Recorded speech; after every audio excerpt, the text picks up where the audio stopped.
Hello friends, मैं फिर आपके साथ। आज मैं जून 2014 का पेपर 2 हिंदी यूजीसी नेट का सॉल्व करूंगी। तो चलिए हम लोग स्टार्ट करते हैं। ये पेपर है जून 2014 का है। तो चलिए हम लोग शुरू करते हैं। क्वेश्चन नंबर 1 है हमारा, अवधि का विकास किस अपभ्रंश से हुआ है। तो इसमें जो हमारा ऑप्शन सी ठीक होगा, क्योंकि जो अर्धमार्गी है, अर्धमार्गी में हमारी आती है पूर्वी हिंदी, और पूर्वी हिंदी में 3 बोलियाँ आती है, अवधी, बघेली और छत्तीसगढ़ी। ठीक है, तो हमारा आंसर सी ठीक होगा।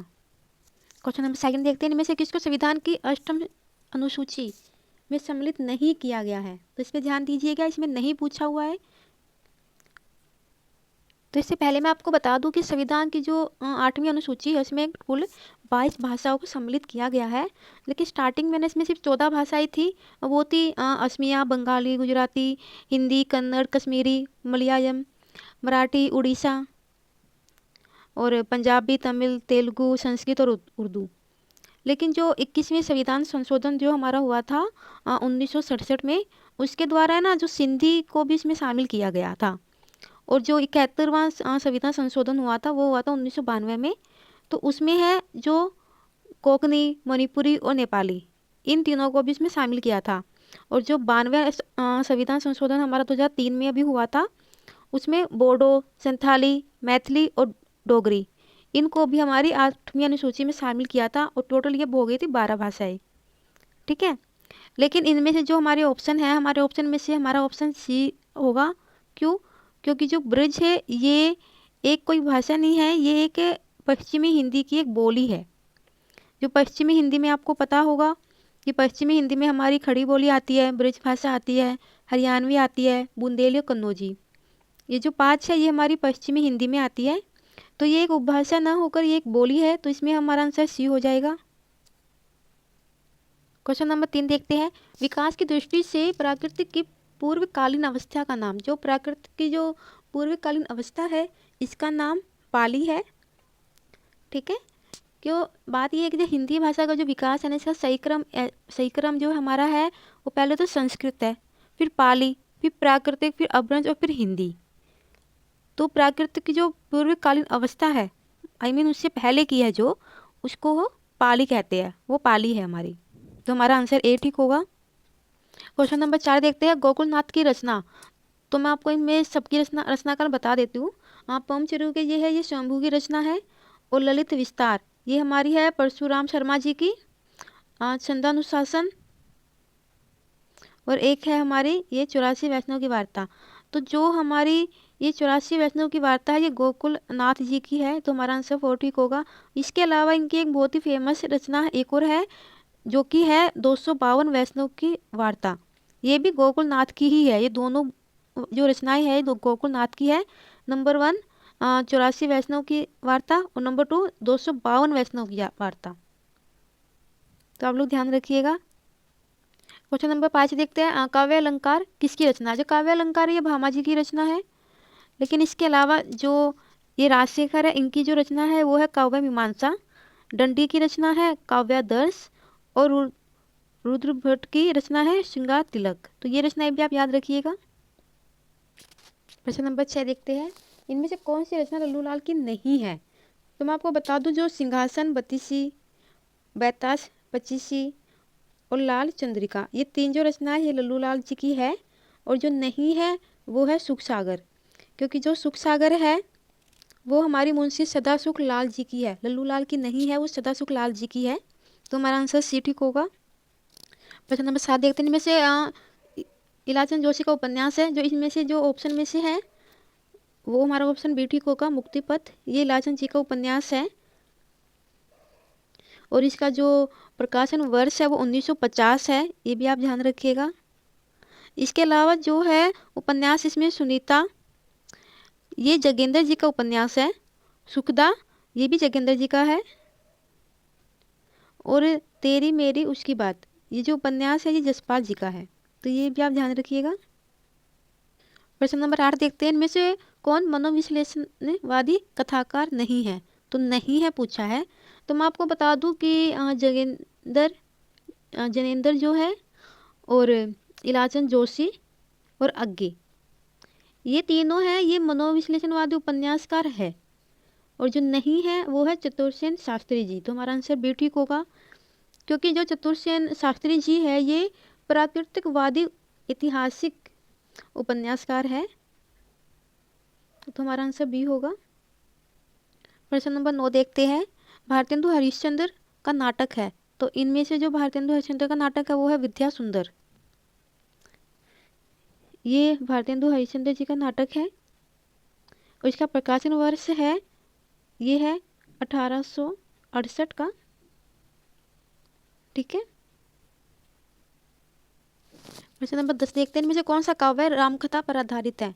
तो इनमें से जो रामकथा पर आधारित है वो है भूमिजा, और भूमिजा का जो रचनाकार है वो है रघुवीर शरण मिश्र जी। सॉरी, मिश्र नहीं है, वो मित्र है। रघुवीर शरण मित्र जी है इसके रचनाकार, और इसका प्रकाशन वर्ष जो है वो है 1961। इसके अलावा मैं आपको बता दूं, इसमें जो कामायनी है ये जयशंकर प्रसाद जी की है, और जैसे भूमिजा का जो विषय वस्तु है वो रामकथा है, वैसे ही कामायनी की जो विषय वस्तु है वो शैव दर्शन है, जल प्लावन। तो ये आप ध्यान रखिएगा। और जो कामायनी है इसका प्रकाशन वर्ष है 1936। उसके बाद आती है हमारी निर्जा। निर्जा की रचनाकार महादेवी वर्मा, और ये एक गीति काव्य संग्रह है जिसका प्रकाशन वर्ष है 1935। उसके बाद आ गई यशोधरा। यशोधरा का जो रचनाकार है मैथिली शरण गुप्त जी है, और इसकी जो विषय वस्तु है यशोधरा की वो है गौतम बुद्ध की जो पत्नी है यशोधरा, उसका वियोग, उनका वियोग है इसकी विषय वस्तु, और इसका प्रकाशन वर्ष हमारा है वो है 1932। तो ये चीज़ें भी आप लोग ध्यान रखिए। इसमें क्वेश्चन नंबर 11 देखते हैं। नाटक को पंचम वेद किसने कहा है? तो मैं आपको बता दूं, जो भरत मुनि थे उनका एक ग्रंथ था नाट्य शास्त्र, उसी में ही उन्होंने नाटक को पंचम वेद कहा है। तो इसमें हमारा आंसर सी ठीक होगा, भरत मुनि। इसके बाद हम प्रश्न नंबर 12 देखते हैं। आगम वे है पुराने ही पानीय मान वहंती, पंक्ति किसकी है? ये जो पंक्ति है ये हमारी कन्हप्पा की है, और कन्हप्पा का जो समय है वो मैं आपको बता दूं 820 ईस्वी का है। प्रश्न नंबर 13 देखते हैं। खड़ भाषा पुराणचय कुरानम कथितम मया, भाषा के संबंध में यह पंक्ति किसके, यह पंक्ति जो है वो चंद्र बरदाई जी की है। हमारा आंसर सी ठीक होगा। प्रश्न नंबर 14 देखते हैं। प्रेमचंद्र का जो सेवाचंद उपन्यास है उसका उर्दू शीर्षक पूछा है, तो वो है हमारा बाजार हुस्न। ये आंसर ठीक होगा हमारा। लेकिन इनके जो बाकी के भी कई उपन्यास ऐसे हैं, जैसे इनका प्रेमास्य है, उसका जो उर्दू शीर्षक है वो गोसाए आफीमत है, तो ये भी आप ध्यान रखिएगा। और इसका जो हमारा जो ये सेवा सदन है इसका प्रकाशन वर्ष 1918 है। चलिए हम लोग आगे चलते हैं। प्रश्न 15 देखते हैं। नाक, बोह, पेट, दांत, मूंछ आदि विषयों के निबंधकार है। इसमें से जो इन चीज़ों के जो निबंधकार है वो है हमारे प्रताप नारायण मिश्र जी। प्रश्न नंबर 16 देखते हैं। जयशंकर प्रसाद का सर्वप्रथम नाटक, मतलब सबसे पहला नाटक कौन सा है? सबसे पहला नाटक जो इनका है वो है सज्जन, जिसका प्रकाशन वर्ष है 1910। ठीक है। इसके बाद मैं आपको बता देती हूँ, इसके बाद इनका जो नाटक है वो है प्रायश्चित, जिसका प्रकाशन वर्ष 1913 है। उसके बाद आता है इनका राजश्री, जिसका प्रकाशन वर्ष 1915 है। फिर विशाख, जिसका 1921 का है वो है। इसके बाद आता है अजात शत्रु, जो 1922 का है।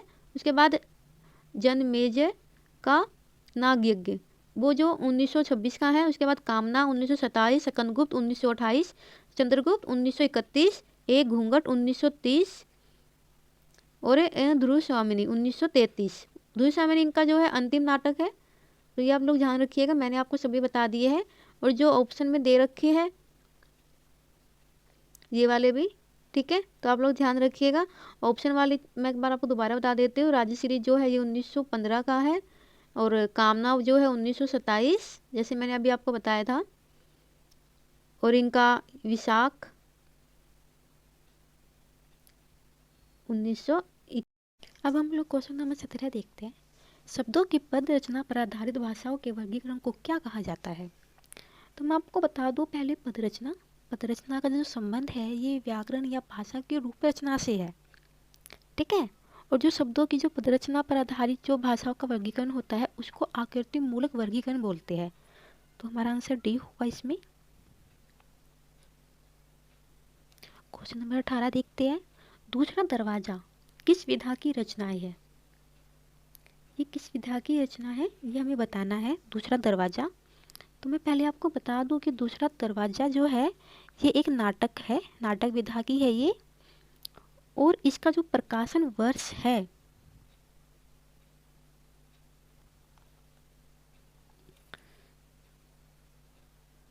1972 की है ये।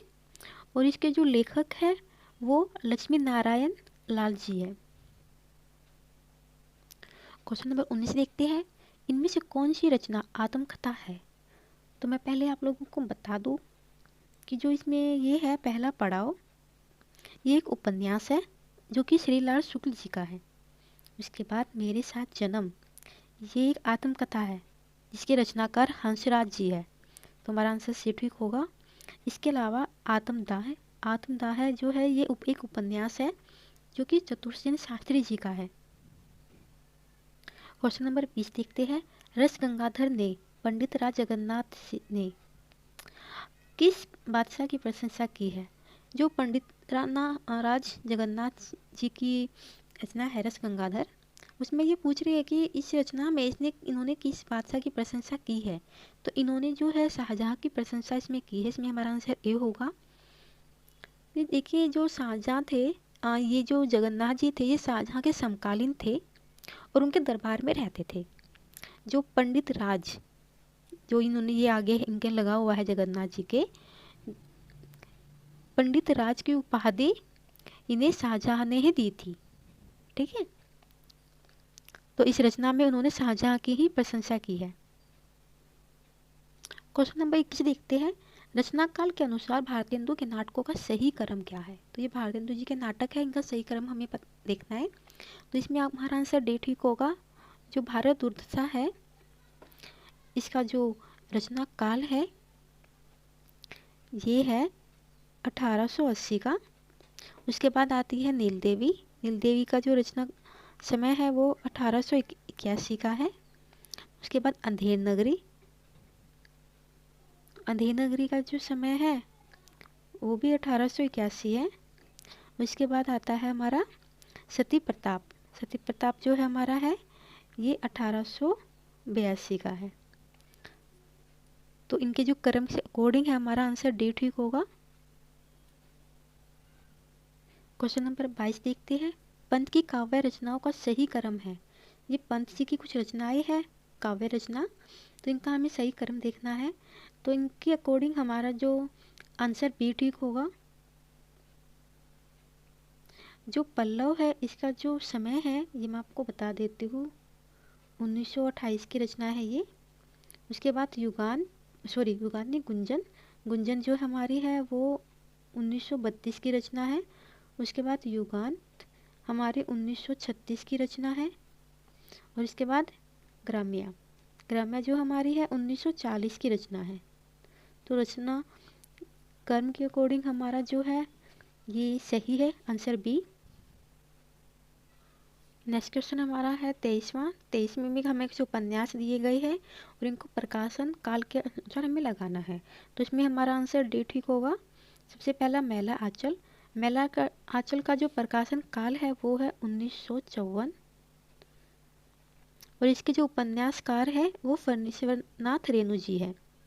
उसके बाद है बूंद और समुंदर। इसका जो प्रकाशन काल है वो है 1956। और इसके जो उपन्यासकार है वो अमृत लाल जी है, अमृतलाल नगर। और उसके बाद हमारा आता है अमृत और विष। और जो इसका प्रकाशन काल है वो हमारा है 1966। इसके भी उपन्यासकार अमृतलाल नागर जी है। उसके बाद लास्ट हमारी आती है कठगुलाब। कठगुलाब का जो समय है वो है 1996। और इसके उपन्यासकार है मृदुला गर्ग जी। तो इससे हमारा आंसर डी ठीक होगा। क्वेश्चन नंबर 24 देखते हैं। इसमें कुछ पत्रिकाएं दी है, उसका प्रकाशन वर्ष हमें देखना है। तो इसके अकॉर्डिंग जो हमारा आंसर बी ठीक होगा। सबसे पहले ब्राह्मण पत्रिका। जो ब्राह्मण पत्रिका का जो समय है वो 1883 है। 1883। उसके बाद है नागरिक प्रचारिणी पत्रिका, इसका जो समय है वो है, प्रकाशन समय है ये इनका 1896।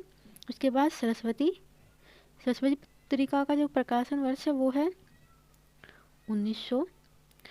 और लास्ट है जो हमारी है इसमें हंस, हंस पत्रिका का जो समय है वो है 1930। ठीक है, तो हमारा आंसर बी ठीक होगा।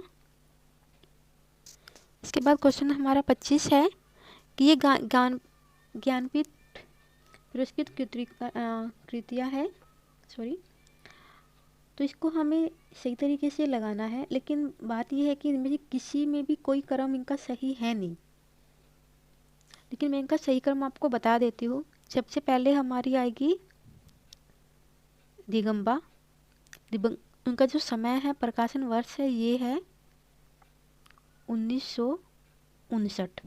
ठीक है, इसके बाद हमारी आएगी उर्वशी, क्योंकि उर्वशी का जो प्रकाशन वर्ष है वो है 1961।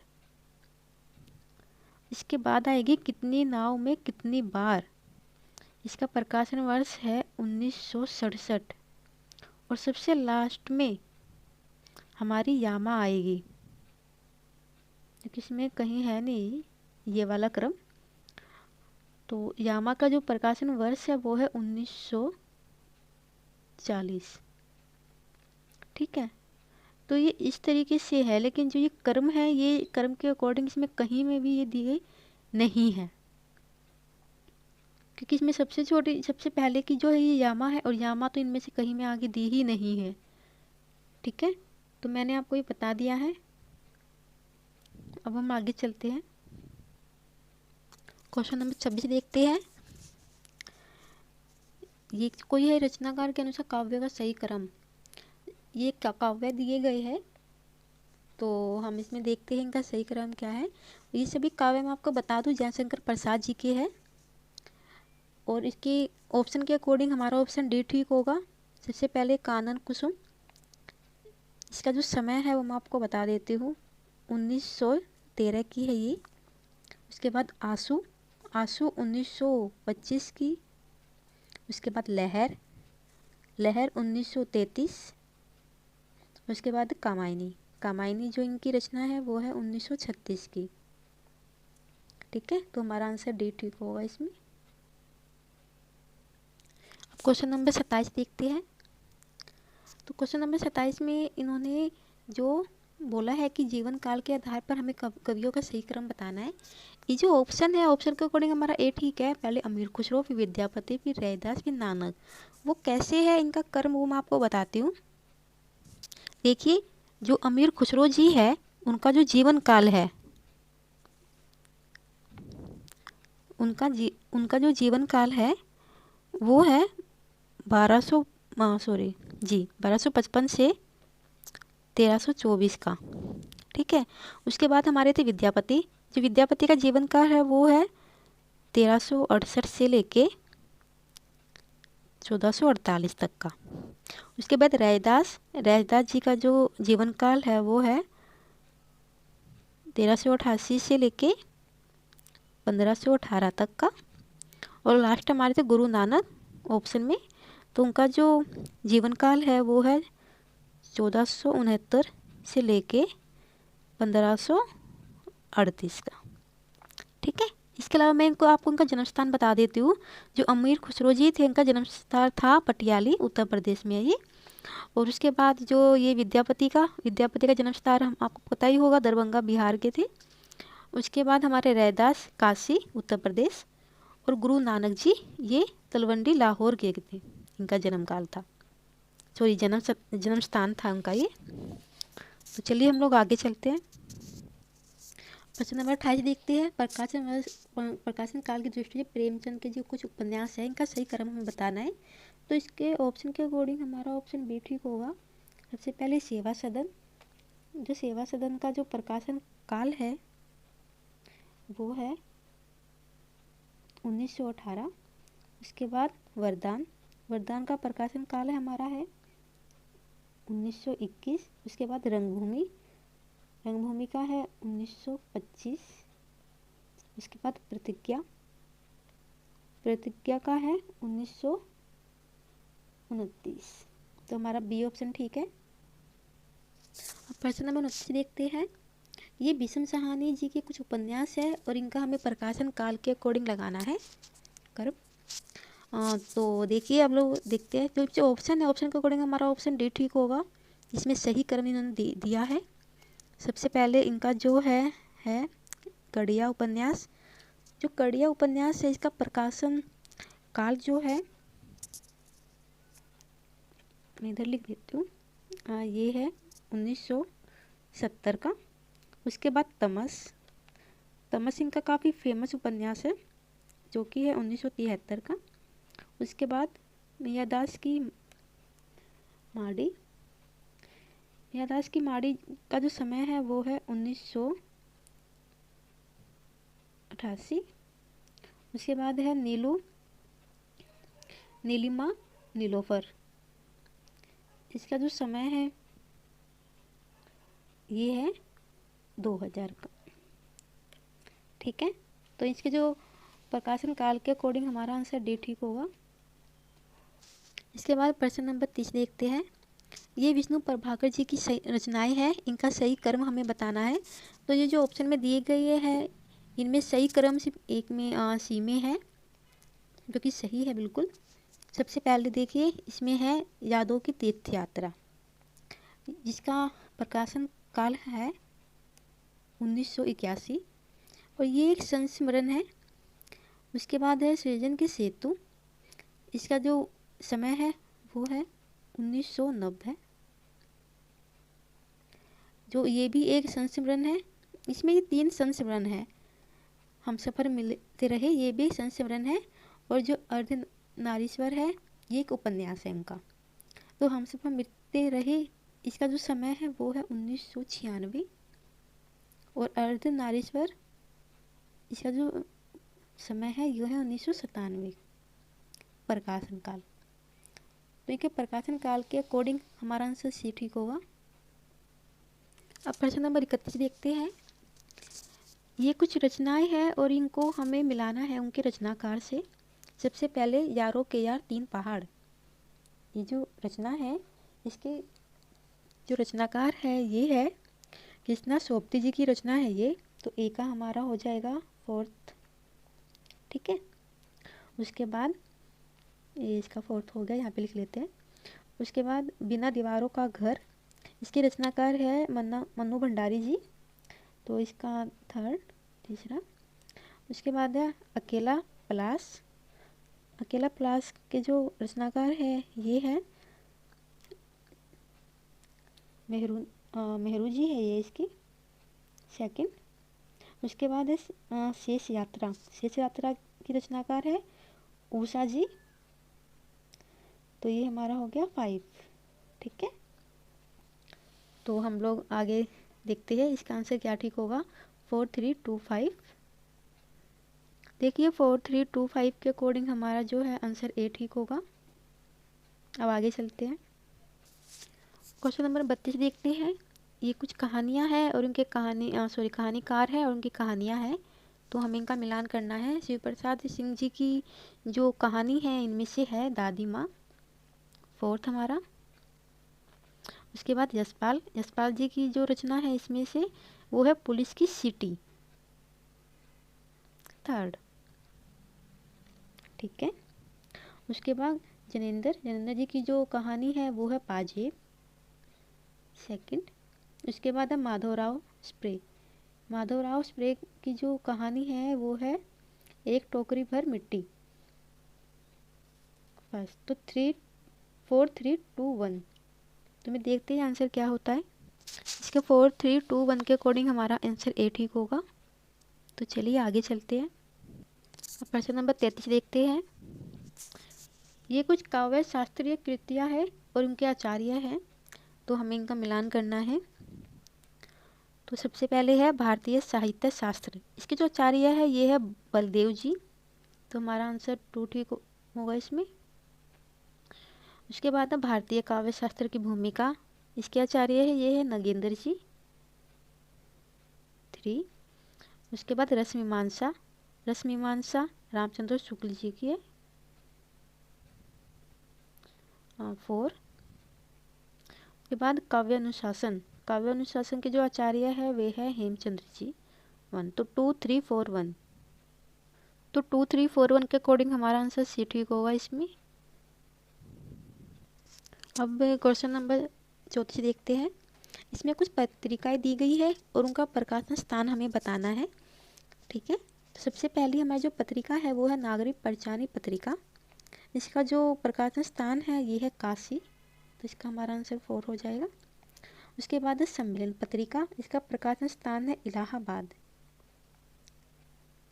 1। उसके बाद है पहल पत्रिका, इसका प्रकाशन स्थान है जबलपुर। 2। लास्ट है नया प्रतीक, नया प्रतीक पत्रिका जो है उसका प्रकाशन स्थान है दिल्ली। तो हम देखते हैं हम लोग 4 1 2 3 के में कौन सा आंसर हमारा ठीक होता है। तो 4 1 2 3 के अकॉर्डिंग हमारा आंसर डी ठीक होगा। क्वेश्चन नंबर 35 देखते हैं हम लोग, 35वां। इसमें कुछ पात्र दिए गए हैं और उनकी रचनाएं दी गई है। तो ये कुछ रचनाएं हैं और उनके पात्र हैं, इन लोगों को हमें मिलाना है कि किस रचना का कौन सा पात्र है। सबसे पहले रेखा है, रेखा जो पात्र है वो है नदी के दीप रचना के, तो ये हो जाएगा हमारा पहले 4। उसके बाद नीलिमा, नीलिमा पात्र है, इनकी जो रचना है ये है अंधेरे बंद कमरे। 5। उसके बाद कमला, कमला जो हमारी पात्र है ये है रचना मैला आंचल से। 1। उसके बाद रायना, रायना पात्र हमारी है वे दिन रचना से। तो 4 5 1 और 2, तो 4 5 1 और 2 इसके अकॉर्डिंग हमारा आंसर सी ठीक होगा। क्वेश्चन नंबर 36 देखते हैं। ये कुछ नाटक दिए गए हैं और इसके रचनाकार, तो हम लोग इनका मेल करना है कि कौन सा नाटक किस रचनाकार का है। सबसे पहले ये हानुष नाटक, हानुष नाटक जो है उसके रचनाकार है भीष्म साहनी जी। 2। उसके बाद है दशरथ नंदन, इसके रचनाकार जो है जगदीश चंद्र माथुर जी है। 3। उसके बाद पैर तले जमीन, नाटक के रचनाकार है मोहन राकेश जी। मैं आपको बता दूं ये एक अधूरा नाटक है उनका। उसके बाद है तिलचट्टा, तिलचट्टा का जो रचनाकार है वो है मुद्रा राक्षस। 1। और सॉरी बीच का नहीं लिखा मैंने शायद ना, सी का 5 के बाद 1। इसके साथ मैं आपको इनका वर्ष बता देती हूँ। जो हानुष का जो प्रकाशन वर्ष था वो था 1977, दशरथ नंदन का है 1974।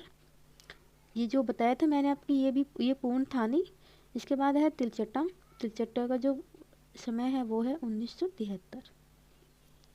तो 2 3 5 1 जो हमारा आंसर है, तो 2 3 5 1 के अकॉर्डिंग आंसर बी होगा, 2 3 5 1। आगे देखते हैं। ये क्वेश्चन नंबर 37 है। ठीक है, इसमें कुछ संप्रदाय दिए हुए हैं और उनके अनुयायी दिए हुए हैं। ठीक है फ्रेंड, ये देखिए क्वेश्चन नंबर 37, संप्रदाय और अनुयायी। तो इसको हम संप्रदाय को उनके अनुयायी के अकॉर्डिंग लगाना है। तो चलिए हम लोग देखते हैं। सबसे पहले हमारे पास है वल्लभ संप्रदाय। वल्लभ संप्रदाय के जो अनुयायी है ये है गोविंद स्वामी जी, गोविंद स्वामी जी नंबर 5। उसके बाद निम्बार्क संप्रदाय है, इनके जो अनुयायी है ये है हरिव्यास देव जी 1। उसके बाद राधा वल्लभ संप्रदाय है, इनके अनुयायी है दामोदर जी 2। उसके बाद है चैतन्य संप्रदाय, इनके अनुयायी है गदाधर भट्ट जी 3। तो 5 1 2 3 इसके अकॉर्डिंग देखते हैं हमारा कौन सा आंसर ठीक होता है। तो ये नीचे आंसर दिए गए हैं, तो जो कि हमारा उसके अकॉर्डिंग ठीक होगा वो है ए 5 1 2 3 के अकॉर्डिंग। तो चलिए आगे चलते हैं।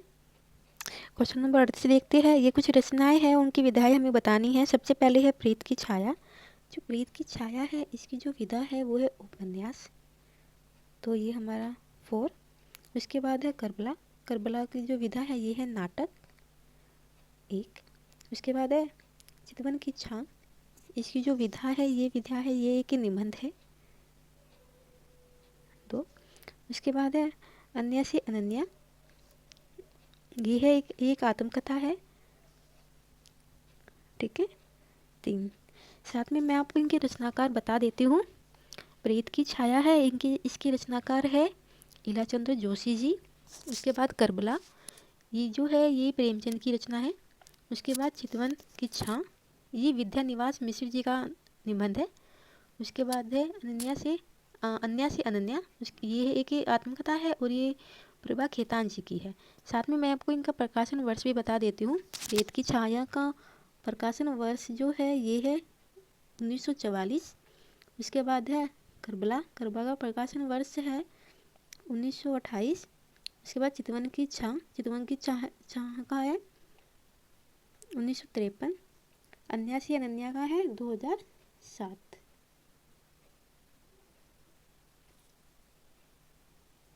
तो ये जो हमारा था 4 1 2 3, इसके अकॉर्डिंग हम देखते हैं कि हमारा कौन सा आंसर ठीक होता है।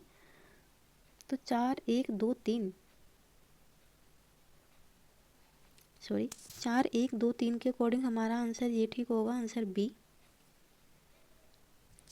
क्वेश्चन नंबर 39 में हमें कुछ संस्थाएं दी गई है और उनके संस्थापक दिए गए हैं। ठीक है, उनके संस्थापकों की संस्था है, उनके संस्थापक है।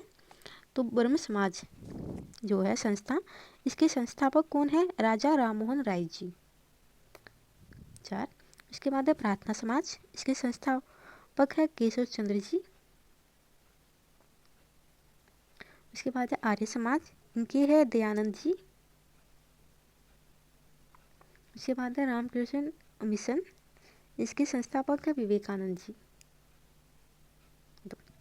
इनका वर्ष मैं आपको बता देती हूँ। जो ब्रह्म समाज है इनकी स्थापना संस्था का ये स्थापना वर्ष जो है वो है 1828। उसके बाद प्रार्थना समाज का है 1867। उसके बाद आर्य समाज का भी 1867 है और रामकृष्ण मिशन जो था उसका समय है 1897। तो 4 5 3 2 इसके अकॉर्डिंग हम देखते हैं कि कौन सा आंसर हमारा ठीक होता है। 4 5 3 2 के अकॉर्डिंग जो है हमारा आंसर डी ठीक होगा, 4 5 3 2। क्वेश्चन नंबर 40 देखते हैं। ये कुछ पंक्तियां हैं और उनके कवि दिए हुए हैं। ये पंक्तियां हैं और इनके कवि है। तो हमें बताना है कि कौन सी पंक्ति किस कवि की है। तो ये जो पहली है जो बीत गई सो बात गई, ये जो पंक्ति है इसकी कवि है हरिवंश राय बच्चन जी। तो इसमें खाली बच्चन लिखा हुआ है, ये बच्चन जी की है। 3 मैं डूब गया था, ये वाली जो पंक्ति है ये है अज्ञे जी की। 4 2 पाटों के बीच पिस गया, ये जो पंक्ति है ये है मुक्तिबोध जी की। और रूप के आराधना का मार्ग, ये जो पंक्ति है ये है दिनकर जी की। 2 तो 3 4 1 2 इसके अकॉर्डिंग हम लोग देखते हैं कि 3 4 1 2 इसके अकॉर्डिंग जो हमारा आंसर है, हमारा आंसर डी ठीक होगा, 3 4 1 2। क्वेश्चन नंबर 41 देखते हैं। इसमें ये स्थापना और तर्क है। स्थापना जो हमारी है मनुष्य की श्रेष्ठ साधना ही संस्कृति है, बिल्कुल सही है, क्योंकि साधनाओं के माध्यम से मनुष्य अविरोधी सत्य तक पहुंच सका है। तो ये भी बिल्कुल सही है। तो मैं आपको बता दूं कि मनुष्य की जो श्रेष्ठ साधना का प्रतिफल है वो संस्कृति है, और साधना एक ऐसी शक्ति है जो मनुष्य को विरोधों से दूर कर अवरोधी सत्य की प्राप्ति कराता है। ठीक है, तो ये दोनों ही सही है। तो हमारा ए भी सही है और हमारा आर भी सही है। तो इसके अकॉर्डिंग हमारा आंसर होगा आंसर बी, ए सही आर सही दोनों सही है। क्वेश्चन नंबर 42 देखते हैं। ये भी स्थापना और तर्क की है। रस का निर्णायक से हृदय है। तो जो रस का निर्णायक सहृदय है ये बिल्कुल सही है, क्योंकि सहृदय रस का समीक्षक होता है। बिल्कुल भी नहीं, ये गलत हो जाएगा हमारा, क्योंकि जो है ना जो सहृदय जो है ये श्रोता, ठीक है, दर्शक और पाठक में रस जिस रूप में उत्पन्न होगा वह उसी रूप में उसको स्वीकार करता है। ठीक है, और अपना मत देता है। किसी भी विषय पर सहृदय की राय एक या अलग अलग भी हो सकती है, ये तो है ही। और तो रस का जो निर्णायक होता है वो सहृदय होता है, लेकिन रस का समीक्षक नहीं होता। क्यों? क्योंकि जो समीक्षा करना वो आलोचक का काम होता है, जो उसमें गुण दोष देखता है, ठीक है, क्योंकि श्रोता नहीं करता है, वो समीक्षक करता है। क्योंकि समीक्षा करना ना आलोचक का काम होता है, वो आलोचक करता है कि वो समीक्षा कर रहा है किसी चीज़ की, ठीक है। तो हमारा ए सही होगा और आर गलत होगा, तो इसमें तो हमारा ये आंसर ए ही ठीक हो जाएगा, ए सही आर गलत। क्वेश्चन नंबर 43 देखते हैं, ये भी स्थापना तर्क का है। अंतर्मुखी प्रवृत्ति के व्यक्ति की मानसिक उलझनों की सफल अभिव्यक्ति एकालाप के रूप में होती है, तो ये बिल्कुल सही है, क्योंकि एकालाप साहित्यकार की मनोयुग्मता का घोतक है। नहीं, ये गलत है। देखिए, व्यक्तित्व की जो भेद है ना, ये दो होते हैं, एक होता है अंतर्मुखी और एक होता है बहिर्मुखी, ठीक है। ये जो अंतर्मुखी व्यक्ति है ना, जो अंतर्मुखी व्यक्ति होता है, ये स्वानुभव पर विशेष बल देता है और अपने विचारों को ही प्रमुखता से सबके सामने रखता है, ठीक है। यह विधि एकालाप की श्रेणी में आती है। इसमें एकालाप मात्र मनोरुग्णता का घोतक नहीं है, बिल्कुल भी नहीं है, ठीक है। तो हमारा ए सही होगा और आर गलत होगा, तो इसके अकॉर्डिंग जो हमारा आंसर होगा ए सही आर गलत, हमारा आंसर डी हो जाएगा, ए सही आर गलत। क्वेश्चन नंबर 44 देखते हैं, ये भी स्थापना तर्क का है। स्थापना जो इसकी है, युग जीवन के परिवेश में साहित्य की विकास परंपरा का निरूपण करना ही साहित्य के इतिहासकार का कर्तव्य कर्म है। बिल्कुल सही है ये, क्योंकि साहित्य का इतिहासकार युग जीवन के परिवेश से इतर होता है, बिल्कुल भी नहीं, ये बिल्कुल गलत है। देखिए, साहित्य का समाज, जीवन और समय से विशेष इन दोनों का विशेष संबंध होता है, ठीक है। तो जो काल के परिवेश का साहित्य पर व्यापक प्रभाव पड़ता है, तो साहित्य के इतिहासकार का कर्तव्य है कि वह जीवन युग परिवेश को ध्यान में रखकर लेखन कार्य करे। साहित्य के इतिहासकार युग जीवन से इतर न होकर उससे संबंध होता है। इन्होंने लिखा हुआ है ना कि इतर होता है, इतर मतलब अलग, तो ये अलग नहीं होता है उससे, बल्कि उससे संबंध होता है, उससे मिला होता है, ठीक है। तो हमारा ए सही है और आर गलत है, और इसके अकॉर्डिंग हमारा जो आंसर है वो हमारा होगा आंसर सी, ए सही आर गलत। इसके बाद हमारा क्वेश्चन नंबर 45 आता है, ये भी स्थापना तर्क का है। इसमें है, साहित्य में वस्तु और रूप एक दूसरे के अभिन्न और परस्पर अनुस्यूत होते हैं, तो ये बिल्कुल सही है। इसका तर्क है, क्योंकि साहित्य में वस्तु और रूप की सत्ता एक दूसरे पर निर्भर है, बिल्कुल है, ये भी सही है। इसमें दोनों ही इन्होंने सही दिए हुए हैं।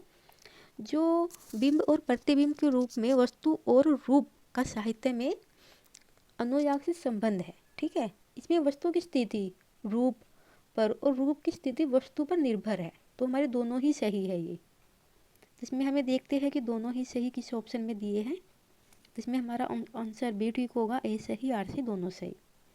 इसके बाद फ्रेंड देखना, इसके बाद हमें अवतरण दिया हुआ है, ठीक है, अवतरण दिया हुआ है जिसमें हमारे 46 से लेकर 50 तक के क्वेश्चन हैं। देखिए, आप एक बार इसको ध्यान से पढ़ लेना, मैंने पढ़ा हुआ है तो मैं आपको इसके आंसर बता देती हूँ, बाकी आप लोग भी एक बार इसको ध्यान से पढ़ लेना। क्वेश्चन नंबर 46 देखते हैं, ये अवतरण के क्वेश्चन है। स और लोग दोनों के मंगल का मिलन बिंदु किसके भीतर है, तो दोनों का मंगल का जो मिलन बिंदु है वो भक्ति के अंदर दिखाई पड़ता है, जो कि अवतरण के अकॉर्डिंग है, तो हमारा आंसर ए ठीक होगा। इसके बाद है क्वेश्चन नंबर 47, न सत्ता के प्रसार के लिए उपयुक्त है। तो देखिए, जिस प्रकार ज्ञान न सत्ता के प्रसार के जो ज्ञान है वो न सत्ता के प्रसार के लिए है, उसी प्रकार हृदय भी है, ठीक है। तो ये दोनों ही उपयुक्त है, न सत्ता के प्रसार के लिए ज्ञान और हृदय दोनों ही है, तो हमारा आंसर ए हो जाएगा। क्वेश्चन नंबर 48 देखते हैं, जीवन का सामंजस्य विश्व के साथ स्थापित करने की आवश्यकता है। तो जीवन का जो प्राकृतिक सामंजस्य विश्व के साथ स्थापित करने के लिए जो है रागात्मिका वृत्ति आवश्यक है। ये मैं आपको यहाँ से अवतरण के अकॉर्डिंग बता रही हूँ, मैं बार बार रिपीट कर रही हूँ, आप एक बार इसको पढ़ लेना, ठीक है। तो इसके अकॉर्डिंग, अवतरण के अकॉर्डिंग हमारा आंसर डी ठीक होगा। इसके बाद है क्वेश्चन नंबर 49, सच्ची प्रवृत्ति निवृत्ति जागृत रखने की शक्ति किसमें होती है। तो जो भीतरी या सच्ची प्रवृत्ति निवृत्ति है उसको जागृत करने की शक्ति कविता में होती है। ठीक है, हमारा ए आंसर ठीक होगा। और ये जो प्रवृत्ति निवृत्ति है ये धर्म क्षेत्र में शक्ति की भावना को जगाती रहती है। ठीक है, तो चलिए हम लोग आगे चलते हैं। ये लास्ट क्वेश्चन है हमारा, क्वेश्चन नंबर 50, मनुष्य के अवतार का उद्देश्य कब पूर्ण कहा जाएगा। तो देखिए, जब मनुष्य का सुख और आनंद शेष प्रवृत्ति के साथ सामंजस्य स्थापित कर लेगा तब मनुष्य के रूप में अवतार लेने का उद्देश्य पूर्ण कहा जा सकता है। ठीक है, तो अवतरण के अकॉर्डिंग हमारा जो आंसर बी ठीक होगा। देखिए, ये पेपर हमारा था, इतना ही है ये पेपर, इसके बाद नहीं है। ठीक है, ये लास्ट क्वेश्चन था, 50वां नंबर। तो फ्रेंड, ये जो पेपर था ये हमारा था जून का। ठीक है, 2014 का पेपर था ये पेपर हमारा पेपर 2 था। और ऐसे ही मैं आपको 2024 तक अभी जो इतने आ रहे हैं पेपर हो रहे हैं नेट के, वे सारे एक एक करके सॉल्व करूँगी। तो आप लोग बने रहिए प्लीज़ मेरे साथ। अगर आपको ये वीडियो अच्छी लगी हो तो प्लीज़ इसे लाइक करना, और अगर आप मेरे चैनल पे नए हैं या पहली बार देख रहे हो तो प्लीज़ चैनल को सब्सक्राइब करना मत भूलना। और अगर आपको कुछ गलती लगती है या मेरी कहीं भी कुछ आपको ऐसा लगता है कि मैं किसी चीज़ में सुधार करूं, तो आप प्लीज़ मुझे फीडबैक ज़रूर से ज़रूर देना। आप मुझे कमेंट करके बता देना। तो प्लीज़, मैंने ये छोटी सी चीज़ें स्टार्ट की है, तो प्लीज़ आप लोग सहयोग देना। तो चलिए, मैं मिलती हूँ फिर बाद में आप लोगों के साथ। ठीक है, चलिए, नमस्ते।